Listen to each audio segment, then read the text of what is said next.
boa noite, seja bem-vindo ao Rede TV News. Olá, uma boa noite para você. A cena se repete na capital paulista. Adolescente de 15 anos é morto por motociclistas disfarçados de entregadores. O crime aconteceu por causa de um celular e você vai ver nesta edição do Rede TV News. No interior de São Paulo, o rapaz se entrega à polícia e confessa ter assassinado a ex-namorada.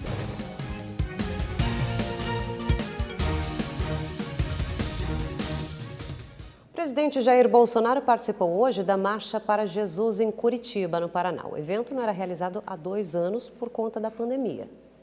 O presidente chegou à capital ainda pela manhã e foi direto para a concentração da marcha, na Praça Santo André. Depois, a comitiva seguiu em direção ao Centro Cívico. Durante o discurso, Bolsonaro falou sobre a liberdade religiosa. Pertencemos à nação mais cristã do mundo. O Brasil é uma referência para o globo todo. É um país que tem vocação para o futuro sem se descuidar do presente. Nós juntos, com fé, atingiremos os nossos objetivos. É uma missão que eu tenho e só Deus me tira daquela cadeira. O presidente também disse que é democrata e respeita a Constituição. E é um dever meu, como chefe do Executivo, fazer com que todo aquele que esteja fora das 4 linhas da nossa Constituição venham para dentro da mesma. É a maneira que nós temos de viver em paz, em harmonia e sonhar com um futuro promissor para todos. Durante a marcha, algumas pessoas exibiram a bandeira do Brasil e faixas com a palavra liberdade. Após o evento, Bolsonaro embarcou de volta a Brasília. Economia. Nesta semana, o dólar teve 2 quedas consecutivas. Foi a segunda semana de perdas em relação ao real. A nossa analista Salete Lemos explica como devem ficar as cotações e o impacto na economia mundial. Boa noite, Salete. Boa noite, Augusto. Boa noite a você que nos acompanha aqui no Rede TV News. Pois é, dólar e crescimento da economia aqui e lá fora são assuntos que dividem opiniões. Se de um lado, no caso do dólar, temos aqueles que garantem que as cotações devem permanecer abaixo dos R$5, de outro, há quem diga que a alta das cotações já está no radar do mercado financeiro. Opiniões divididas também nas projeções de crescimento econômico. Vamos lá? Enquanto alguns organismos internacionais de pesquisa projetam mais crescimento para este ano de 2022, outros rebaixam suas projeções. É o caso da ONU, que revisou para baixo a projeção de crescimento global. Num relatório que foi divulgado esta semana, as projeções de crescimento da ONU, crescimento que interessa a todo mundo, né? Essas projeções caíram de 4% para 3,1%. Quanto menor o crescimento da economia mundial, maiores as pressões inflacionárias, menores nossas relações comerciais, geração de emprego, investimento. A piora de expectativas, nesse caso, está ancorada nos efeitos da guerra da Ucrânia e Covid, que desorganizaram e continuam desorganizando não só a produção global, mas também e principalmente os canais de distribuição. Isso você pode observar na alta da inflação no mundo inteiro, né?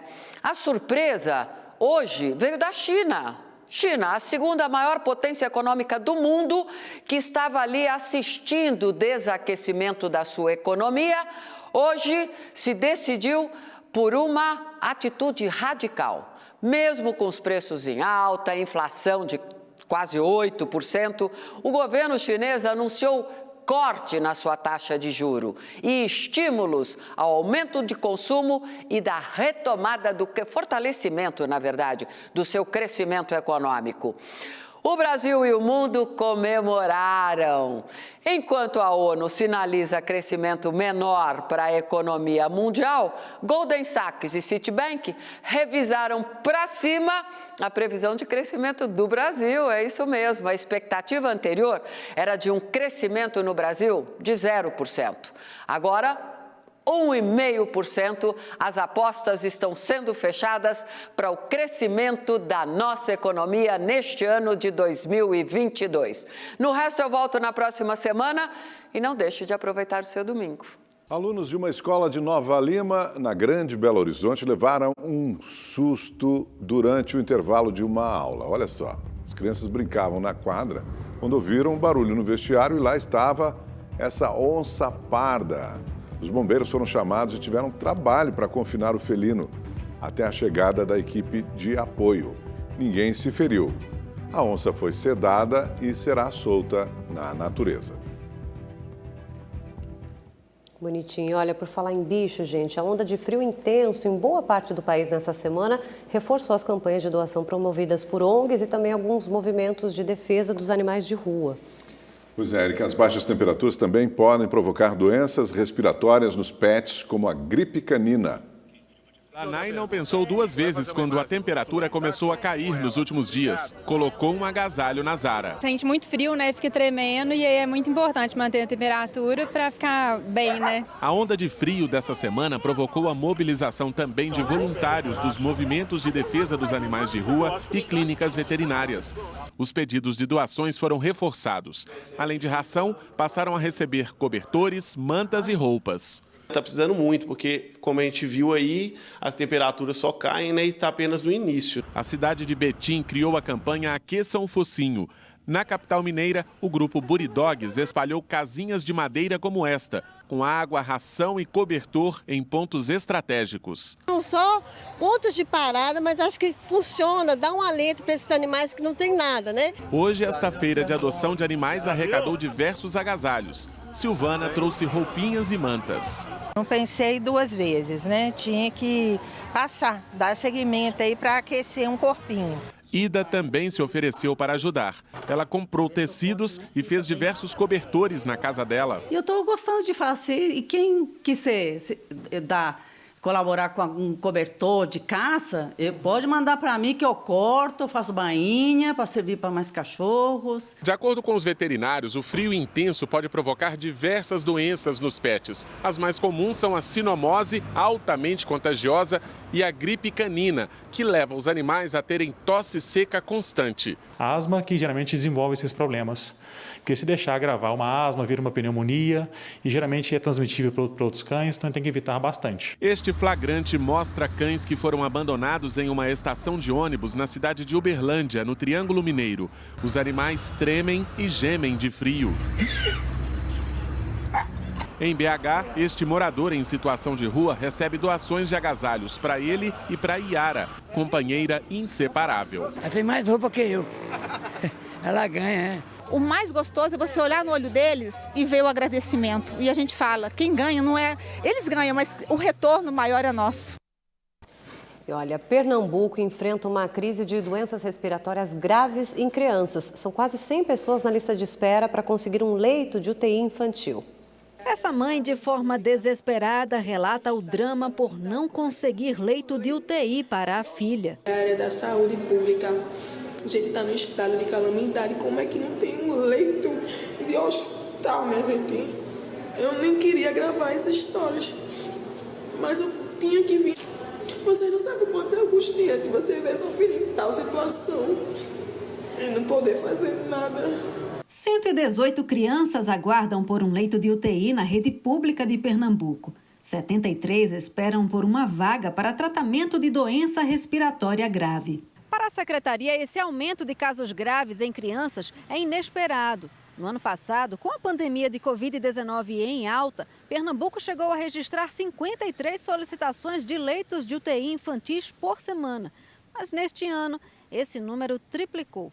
Foram 150 solicitações. Isso é algo que extrapola realmente qualquer planejamento. E nós estávamos nos planejando já desde muito tempo para uma sazonalidade mais difícil. E é preciso destacar, com a grande escassez de intensivistas pediátricos e neonatais, que é o grande limitador, né, nesse momento. E eu digo que essa realidade não é uma realidade só de Pernambuco, é uma realidade de todo o país. De acordo com a Secretaria de Saúde de Pernambuco, os agentes causadores das doenças respiratórias em crianças são vírus já conhecidos. Nos bebês de 0 a 2 anos, a prevalência é do vírus sincicial respiratório, responsável por 40% dos casos. Nas demais faixas etárias, o rinovírus atinge 66% das crianças entre 6 a 9 anos e 20% dos pequenos com idades entre 3 e 5 anos. Já a infecção por Covid-19 é registrada em 3% dos casos. Não existe uma causa só, né? Existe uma interação de fatores que estão favorecendo o adoecimento de uma forma mais com maior acometimento e evolução para a gravidade, como está acontecendo com algumas crianças. Então, nós tínhamos crianças que passaram 2 anos sem contato com agentes infecciosos praticamente, porque estavam em isolamento. 4 homens atearam fogo num restaurante em Cabo de Santo Agostinho, no Grande Recife. Os criminosos entram no estabelecimento, espalham ali gasolina pelo local. Em seguida é possível ver o começo das chamas. 9 funcionários estavam no restaurante no momento desse incêndio. Ninguém ficou ferido. Em depoimento à polícia, depois, os proprietários informaram que os criminosos entraram dizendo que não queriam mais o restaurante funcionando ali. Até o momento, ninguém foi preso. Ainda no Recife, um incêndio atingiu 3 estabelecimentos comerciais. As chamas começaram num depósito de fogos de artifício que ficava em uma papelaria. Depois se espalharam por 2 lojas vizinhas. Foram registradas várias explosões.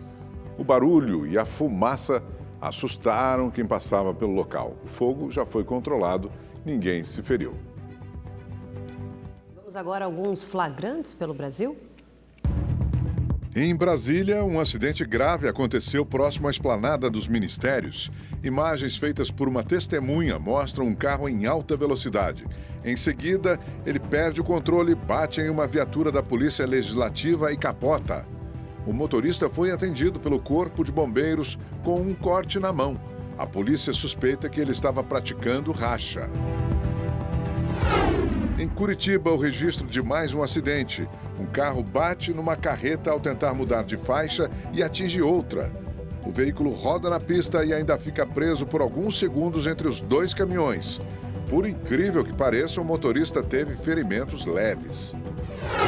Na cidade de Carpina, em Pernambuco, câmeras de segurança mostram o momento em que uma juíza é assaltada no estacionamento de uma escola. A mulher é abordada pelos criminosos e consegue impedir que o filho seja levado. 2 bandidos entram no carro da magistrada e um terceiro dirige o carro vermelho em que chegaram. Ninguém foi preso até o momento. O adolescente suspeito de matar a ex-namorada em Pindamonhangaba, no interior paulista, se entregou à polícia. A jovem, de 19 anos, foi morta na saída da faculdade. Ao vivo, o repórter Ranieri Zoccoli traz mais informações e atualizações sobre esse caso, né? Boa noite para você, Ranieri. Oi, Augusto. Muito boa noite a você, a Érica, a todos de casa, né? Segundo a polícia, o adolescente de 17 anos, ele confessou a autoria desse crime após se entregar em uma delegacia aqui de São José dos Campos, também interior de São Paulo. Em seguida, ele veio aqui para a DEIC de Taubaté, né? Que é a Delegacia Especializada de Investigações Criminais.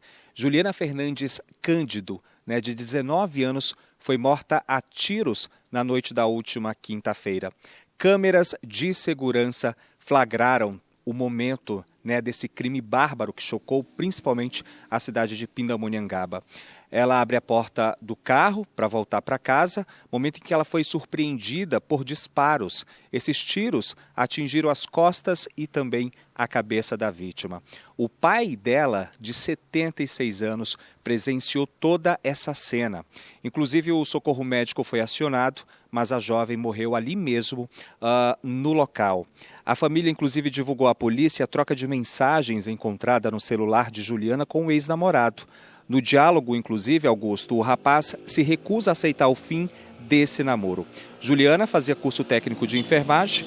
O corpo dela foi velado e sepultado na tarde desta sexta-feira.